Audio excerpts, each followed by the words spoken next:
Alright, this is my new Bateman Bantam shear punch. When I got it, I replaced the bushing right here, and this pin. They were a little worn, but not bad.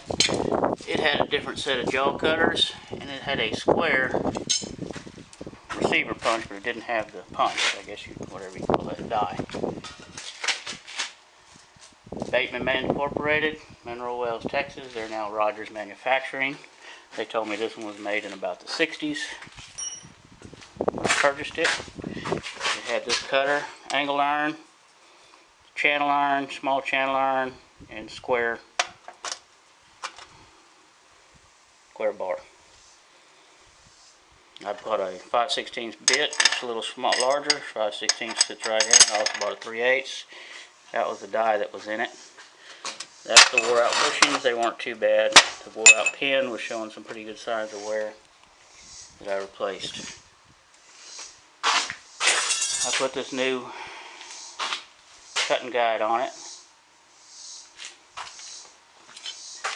Mostly I do round stock and flat bar. And it sure beats cutting it with a saw.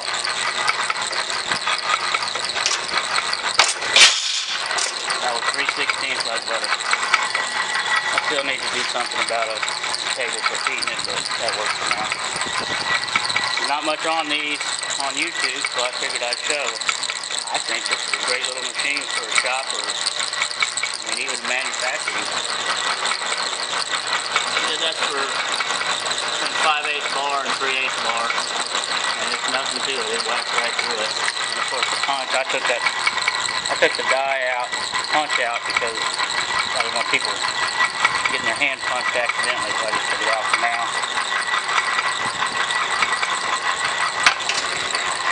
It cuts like ain't nothing to it.